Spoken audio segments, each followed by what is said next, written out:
నమస్తే అమ్మ.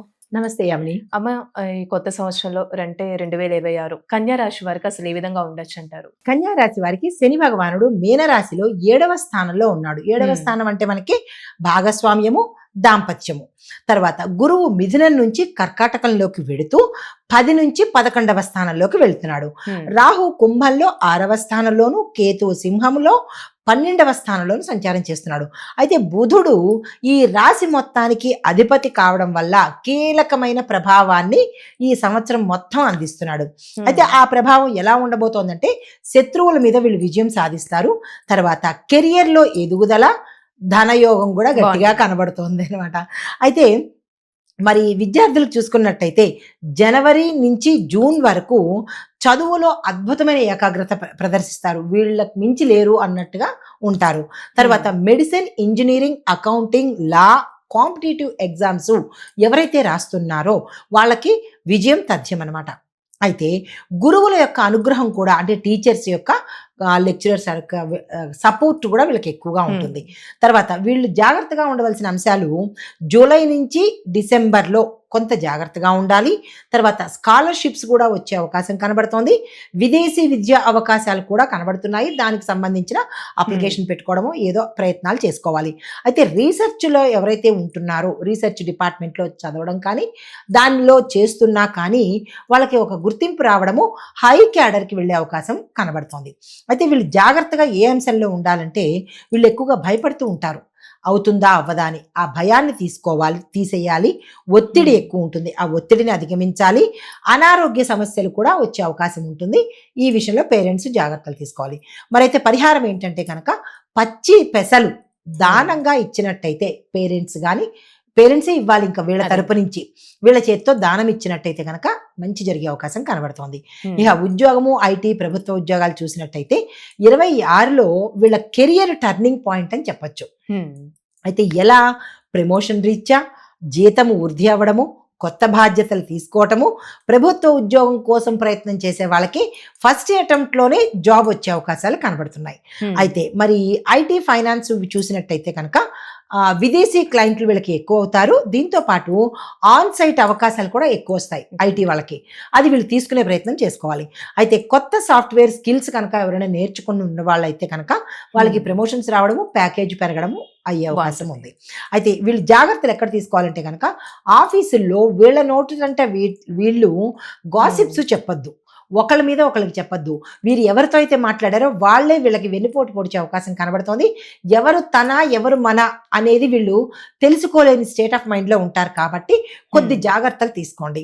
తర్వాత డాక్యుమెంటేషన్ చేసేటప్పుడు గానీ, ఏదైనా అగ్రీమెంట్లు ఇవ్వాలి, సైన్ చేయాలి అని అనుకున్నప్పుడు గానీ, హ్మ్. లోపాలు, తప్పులు దొర్లే అవకాశం ఉంది. ఈ విషయంలో జాగ్రత్త తీసుకోవాలి. అయితే ఓకే. పరిహారం ఏం చేయాలంటే గనక ప్రతి గురువారము గురు సంబంధిత ఆలయ దర్శనం చేయడంతో పాటు విష్ణువుకు సంబంధించిన ఏదైనా ఒక నామాన్ని తీసుకొని హ్మ్. పదే పదే అనుకుంటూ ఉంటే గనక అంటే వీళ్ళకి భయమేసినప్పుడో, తప్పు అని అనిపించినప్పుడో ఆ నామాన్ని నచ్చిన అనుకుంటూ నామాన్ని ఉండాలి. అనుకుంటూ ఉంటే గనక కొంత తగ్గే అవకాశం కనబడుతుంది.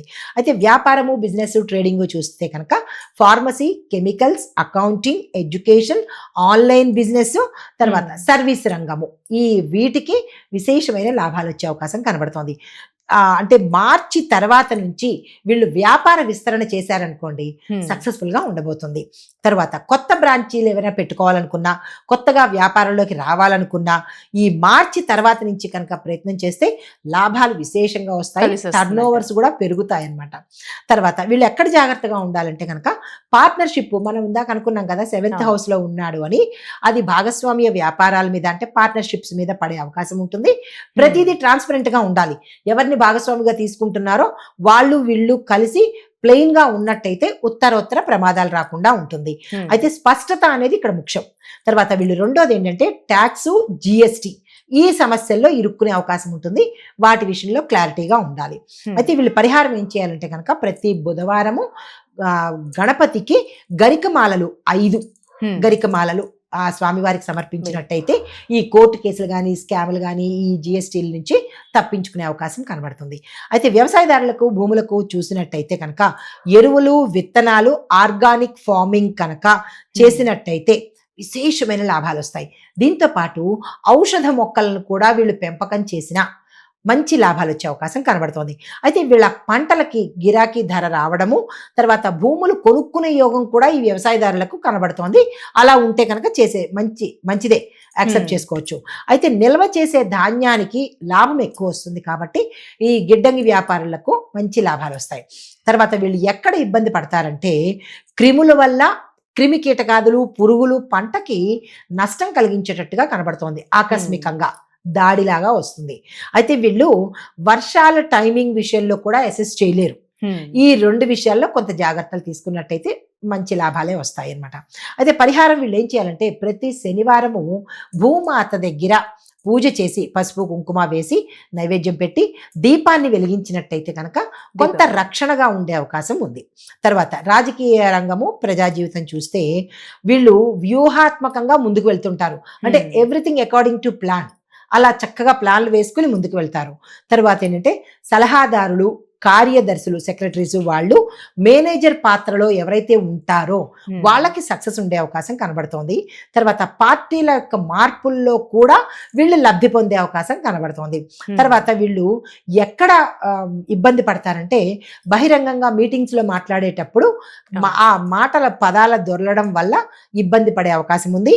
తర్వాత శత్రువులు కూడా వీళ్ళకి కనపడకుండా ఇబ్బంది కలిగిస్తారు. అక్కడ వీళ్ళు జాగ్రత్త పడాలి. అయితే పరిహారంగా ఏంటంటే సూర్యారాధన మినహా మరొక గత్యంతరం లేదు. ఎంత సూర్యారాధన చేసుకుంటే వీళ్ళకి అంత డెవలప్మెంట్ అనేది కనబడుతుంది. ఇంకా తర్వాత కుటుంబము, దాంపత్యము చూసినట్టయితే జనవరి, మే ఈ 2 మాసాలలోనూ దాంపత్య జీవితంలో ఒత్తిడి, తగాదాలు, భార్యాభర్తల మధ్య అన్యోన్యత చెడిపోయే అవకాశం కనబడుతుంది. ఇంకేముంటుంది, డబ్బుల గురించి, అనుమానాల గురించి, ఇవే కదా అప్పులు, వీటి మధ్య సంయమనం పాటించుకునే ప్రయత్నం చేయండి. తర్వాత ఇంట్లో పెద్దవాళ్ళ యొక్క ఆరోగ్యము జాగ్రత్తలు తీసుకోండి, కొంత ఇబ్బందికరంగా ఉండబోతుంది అనమాట. అయితే జూన్ తర్వాత నుంచి సంతాన యోగము, వివాహ యోగము, సఖ్యత ఏర్పడ్డము, తర్వాత ఇల్లు మారే అవకాశం కనబడుతుంది. కొత్త ఇంట్లోకైనా వెళ్ళొచ్చు, లేదా ఉన్న ఇంట్లోంచి వేరే ఇంట్లోకి కూడా వెళ్ళే అవకాశాలు కనబడుతున్నాయి. అయితే విడాకుల ఆలోచన కూడా తెప్పించవచ్చు. శని భగవానుడు యొక్క, అంటే ఆయన 7th హౌస్లో ఉన్నాడు కాబట్టి విచ్ఛిన్నం చేసేందుకు అవకాశాలు ఉంటాయి. ఇది ముందుగా చూస్తున్న వాళ్ళు ఆ దారి మళ్ళకండి. పెద్దవాళ్లతో సంయమనం కుదుర్చుకుని కౌన్సిలింగ్ తీసుకోండి, విడాకుల దాకా వెళ్ళద్దు.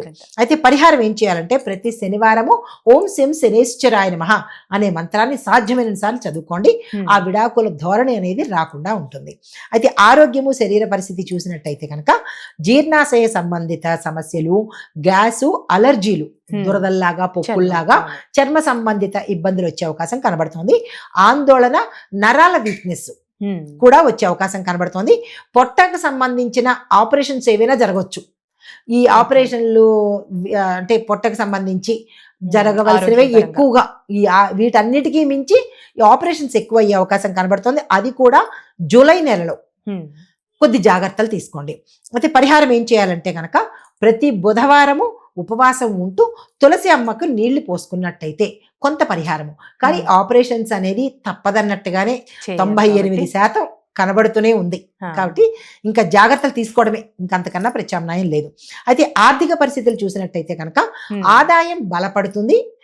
తర్వాత 2-3 ఆదాయ మార్గాలు వస్తాయి. పాత అప్పులు తీరిపోతాయి. పొదుపు కూడా పెరిగే అవకాశం కనబడుతోంది.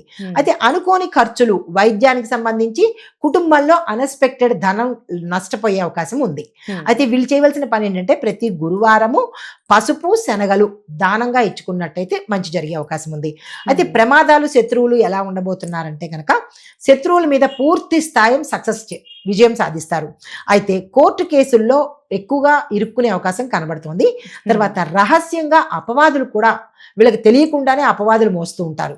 ఈ విషయంలో జాగ్రత్తలు తీసుకోవాలి. కార్యాలయంలో వీళ్ళు పనిచేసే చోట కుట్రలు ఎక్కువ ఉంటాయి.